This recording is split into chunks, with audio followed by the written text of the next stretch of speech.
I think the surprising thing with the Rangers is that there's not more veteran players that got traded out. The rumor had been that at the time that um, they were eliminated from the playoffs and then the season ended, to keep an eye on the Rangers because a lot of guys were going to go. And there's guys who were still on the team didn't go. So either the market was soft for those players and the Rangers said, to heck with it, we'll hold on to them. Or the Rangers think they're further along in this. But it is going to be a very interesting season for the New York Rangers. And, they only missed the playoffs in 2018. They've been in the playoffs a bunch of years before that. They've been in the playoffs 59 out of 92 years. A lot of the ones they missed, I've been covering the history series that everybody's watching. And this is David Quinn's first year, so there is usually an effect of a first-year coach where he brings a team up at least a bit. And Jeff Gorton is GM. I think people still like Jeff Gorton and think he does a good job. Mostly, I think that's the opinion. I don't really get into it. I don't think he's a bad GM. I don't think he's fantastic. I think he's good at his job. I don't think he's under any pressure. Although, if they somehow fell further back this year and didn't have any luck at the draft, he may end up in some trouble. But there are a lot of parts of this team that I think are building up, and I think the Rangers could be. And I mentioned this in the video I just did on the Islanders. I think there could be people sleeping on them, including me. 77 points this past season is down from 102, 101, and 113 the 3 years before that. And they had 96 in 2013-14. So they've been at or near, the top for the last while, and last year was a bit of a shock for them. Now, top 5 cap hits, Henrik Lundqvist is still number 1. Henrik Lundqvist is still the number 1 star on the team. And Shattenkirk's number 2, Stahl's number 3. I think, honestly, if the Rangers could move out salary, I think Stahl would probably be the one that would go. Zibanejad number 4, and Brady Shea, on a well-earned contract, ends up 5th. The plus player, I have Pionk. I think Pionk played fantastic last year when he was given the opportunity, and I think he could really be a difference maker on the blue line. I think their blue line has quickly undergone changes that were necessary to really make them better, and yet we're not really picking them to get better. The minus player to me is Brendan Smith. Smith was signed with the idea that he was going to be a top 4 defenseman. Absolute unmitigated disaster early, gets waived and sent down. I don't think he plays a game for them this year. I think he ends up back in the American League. The MVP is still Lundqvist. If this team's going anywhere, it is going to be with Lundqvist as their goaltender and Lundqvist as the star. With no offense meant to a very respectable backup goaltender. Now, their top 6 is subject to change, because I think there's a couple of guys who are going to push into this top 6. You got Chris Kreider, Zibanejad, Zuccarello, Spooner, Nemesnikov, Buchnevich. Now, Anderson and Hedel are going to push their way up here. Now, how quickly Elias Anderson and Philip Scheidel end up pushing their way into this, that's a big question. And it's one that could decide just how good they are this year. Because if Cheadle and Anderson come in and play really, really well right off the bat and push a couple of these guys down, that means they'll be available for trade. Although Spooner ideally is your third line center, probably not on your second line at all. And it'll be interesting to see how the new coach works with Buchnevich, because Buchnevich at times looks great and at times and we'll see how things work for him, because the word was always that Alain Vigneault had issues with certain rookies, and certain rookies had issues mainly with Vigneault, and we'll see. Top 4 defensemen, Shea, Shattenkirk, Stahl, and the aforementioned Pionk. I am, again, kind of stoked to see what Pionk's able to do over a full season, and what kind of opportunities he's going to get under first-year coach David Quinn. It's going to be a very eye-opening season, I think, for the New York Rangers. And it'll be eye-opening to see how well Lundqvist plays as age starts to become an issue, which it kind of did a couple years ago, but he's fighting it every step of the way. And with Georgiev as the backup, Georgiev gets into 10 games last year, plays pretty well, And that's behind a team that was just fully in the tank at that point. So it'll be interesting to see how many games he plays and if he actually ends up being the backup or not, because there are other options in New York as well. The last 5 years, as I said, they didn't make the playoffs in 2018. Not really telling tales there, am I? They were out in the second round in 2017, out in round 1 in 2016, round 3 in 2015, and then they lost in the finals in 2014.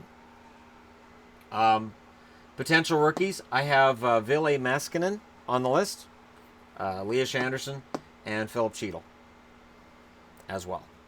And of course, Anderson and Cheadle will get on this roster. I think they have roster spots locked up already. Based on how they looked last year, and they've had another year to mature, they should have spots. And again, likely push their way into the top 6, probably by season's end, and then we'll see who gets moved. The Rangers are an interesting team in that it's not bad. It's not a bad-looking roster, and this is a team that can score. This is a team that can play defense, and they have a big-name goaltender. But I think this is where probably the result of last year's failure to make the playoffs starts showing up. We look at what they did last year, and we weigh it very, very heavily against what we expect for this coming season. And I say that, and yet when we were going into last year, I had them making the playoffs, but there were a lot of people that didn't. And there were certain publications that didn't. So they're one of those teams that there may be a separation of opinion on going into last year that there's less of a separation on this year. How well do the rookies play? How well does this defense hold up? Do they trade Stahl? Can Lundqvist get back to that form he had a few years ago? Can he stay healthy? Can they survive the fact that for additions, I looked, and their additions, other than their rookies, there really hasn't been any buildup. And I've been really surprised because they have cap space. And you would think that being New York, being the Rangers, they'd be in a rush to get right up to the cap. And they don't seem to be in any rush to get there. And I admire that a Rangers team seems to have some restraint and understand that there's a long game involved. And I remember the 90s and the early 2000s when the Rangers was just throw money at it, throw more money at it. The Rangers in Toronto was just throw all the money you got at it. Just as much as you need, and we'll just keep going. I know they didn't end up being one of the teams that were in on Tavares. They weren't one of the finalists to get Tavares. I do wonder if Jeff Gorton was looking over his shoulder and saying, we could really use that guy in our lineup. Because if you added Tavares and you push Zibanejad down to second, Nemesnikov down to third, or Nemesnikov goes to the wing, Spooner ends up being third line center. You're really kind of building up a team that looks like not necessarily a contender, but at the very least makes the playoffs. But they didn't get him, and it seems like there's a resignation with the Rangers that maybe there's a resignation that this year isn't going to be the year either, or they're counting on a bounce back from people. 0.1% of the voters believe that they're going to finish first. 0.2% believe they're going to finish second. The same number, or the same percentage, the numbers were a little bit different. The same percentage of votes as the Islanders got for both spots. Where the divergence starts in third. 1.1% compared to the 0.6% for the Islanders. In fourth, 3.5% compared to the 1.7% for the Islanders. In fifth, 5.8% compared to the 2.8% for the Islanders.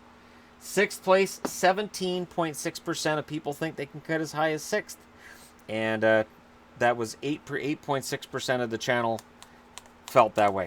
43.6% had them in seventh place, which means that the channel's voting them to be seventh. Eighth place, 26.9% of the vote said these guys will be worse than both Carolina and the Islanders. Personally, I have them at sixth. And I had them at sixth before the Skinner trade. So I know there's been a lot of Buffalo fans saying, you need to go in and redo the Buffalo preview now because of Skinner. Not really. I don't think that it's changed anything in my mind. I don't look now and say that Team A has moved up and Team B has moved down. I had Carolina down at seventh already. I might be able to see Carolina bottoming out below the Islanders, but I can't reconcile. I can't. The Rangers' season is going to hinge on, can these rookies play and bail them out? Can Lundqvist get back to who he was? And how solid is this blue line? I talked in the previous video about the Islanders allowing shots. The Rangers can allow their share of shots too. They have had some nights where I'm sure their goaltending would have been suing for a lack of support. They did tear things down at the deadline, which made their record look worse than what it would have been if they hadn't torn things down. But I would think 85 points is probably about where they end up this coming season, which would be an 8-point improvement. But again, they crashed really hard after the trade deadline. And they really, at certain points, looked like they were probably the 31st best team in the league. But there's hope. There's hope because you've got rookies coming in. You've got young guys in the lineup. You finally got some young, energetic blue liners. I didn't mention John Gilmore, but he's in that mix as well. And in net, you've got plenty of young prospects. So maybe that's why Jeff Gorton wasn't that busy at all with free agents, because he decided that we're going to build from within. And again, as somebody who followed the New York Rangers through the 90s and the 2000s, the idea of building within, using your own prospects to dig your way out of your mess, is completely foreign for Rangers teams. But it shows that they did learn from that, and they're a much smarter team now than they were at that stage. I also think, and I will say this, part of what happened with the Rangers in the late 90s, early 2000s was we got a Stanley Cup in 94. We need to get another one. Before this entire core is done with, we need another one. This core in 96, or in 2014, got 96 points, goes to the Stanley Cup final. It has not stopped management from moving players out from that Stanley Cup final run. They don't seem to be trying to relive it, and they don't seem to be clinging to players from that era as much as some teams do. And it's easy to do that. But there you go. My view on the New York Rangers, 2018-19, I see them as being 6th in the division. Most think they'll be below that, or maybe they don't now that Carolina traded out Skinner. Let me know your thoughts in the comments section below. Don't forget to hit like and subscribe if you're browsing your way through. You just happened upon this video. Thank you guys so much for watching. I'll talk to you again soon.